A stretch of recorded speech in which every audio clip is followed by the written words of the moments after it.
yan, nagbabalik mo naman ako, di ba? Wala talaga kapaguran talaga si Boy Landin. Nagpo-post, di ba? Nagsasayang talaga ng oras para lang mapasaya kayo.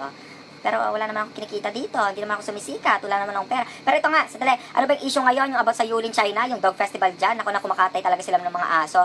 Naku, ang dami talaga mga komento mga tao, di ba? Madaming natutuwa, madaming nalulungkot. Mga tao ngayon dito sa mga Facebook, mga baklang aso. Bakit baklang aso? Naku, lahat ng mga comments nila, mga opinion nila. Pag nakita nila, kawawa naman, ganun.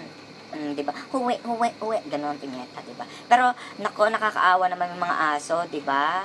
Dahil lang sa festival na yun. Kasi ako talaga, dog lover talaga ako kasi nga breeder ako. Tsaka ayun, may kon din ako, may kennel kasi ako, social, di ba?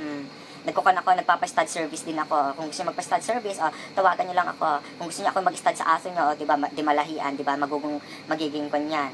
Magandang lahi.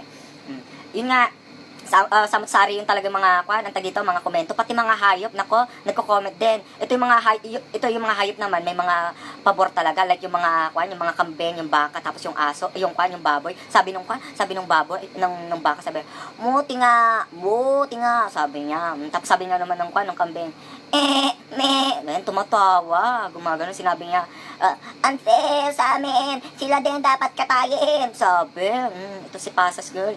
Ayan, tapos yung ko naman, yung baboy naman, nag-post sa shinare niya, tapos sinabi ng baboy sa FB niya, sabi, thanks, sabi niya.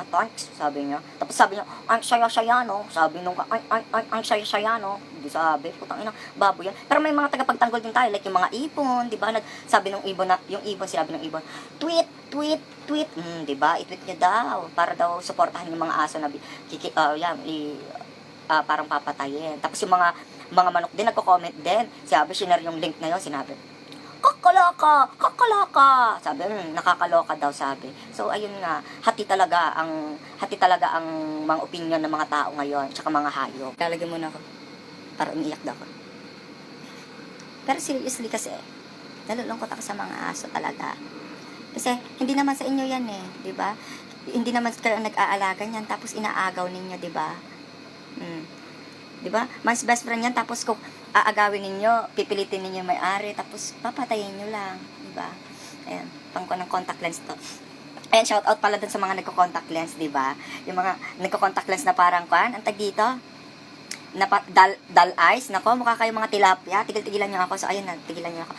Sige, mag-contact na rin kayo kung gusto nyo mag-contact lens kayo ng thumbtacks para masaya. Ayun nga, para lang ba sa ako ninyo, sa kultura ninyo, kulang iiyak ko. Para lang pa talaga sa kanya yan, para sa kultura lang ninyo, para mapagpatuloy nyo lang yung kultura ninyo. Anong nangyayari kapag pinapatay nyo yung mga aso? China, di ba? Ito lang masasabi ko sa inyo. Chong, ina nyo, gago, lityan nyo ta, icho, di na, punyeta kang cho, di ta, chong, kung nayo, gago. Yun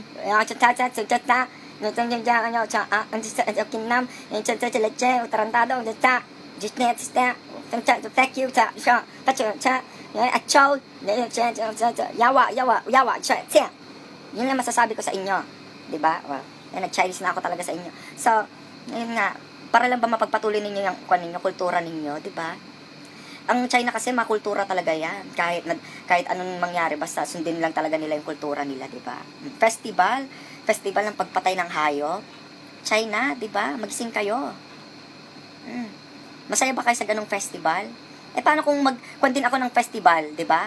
Mga Chinese, no, 'di ba? Gawa din ako, tapos huhulihin namin mga Chinese dito, 'di ba? Tapos lagyan namin sila sa isang island, 'di ba? Alam niyo na kung anong gagawin ko. Itong gagawin ko sila sa island. Yan. Tapos dadalhin ko yung mga aso na gusto nila. Tapos ayun, ipapakain ko yung aso sa kanila. Yung talaga, buong aso talaga, yung may balahibo talaga. Mas maganda pa nga yung chow, 'di ba? Yung ngatin talaga nila yung aso. Para masaya, 'di ba? Yung talaga festival talaga. 'Di ba? Gusto niya yan para mas masaya, 'di ba? Para kakaiba, para it's a tie, 'di ba? Tulungan po natin yung mga aso na 'yon na ma-save. Ayan, mag-hashtag po kayo na parang i-stop na dapat yung pagkuha ng mga aso na yan. Seryoso po talaga ako na sana po tulungan natin mga aso na maligtas sila kasi hindi nakakatuwa. Tsaka tuturuan ko din po kayo ng mga orasyon para po matigil na po yan. Ito po, magsindi po kayo ng kandila, tapos ilagay niyo po yung aso. Kung may aso po kayo dun sa bahay ninyo, ilagay niyo po sila sa ganyan. Tapos yung kandila dito lang, sa tabi niya. So ayun po, ito po yung orasyon.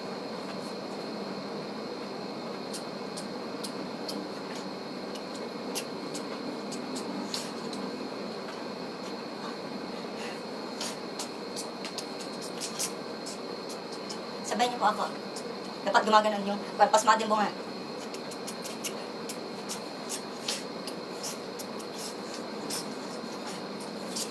Tapos pabilis na pabilis.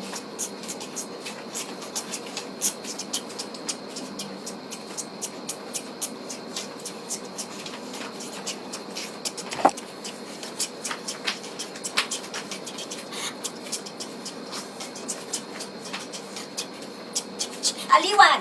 Festival! Oh, yun. Okay na.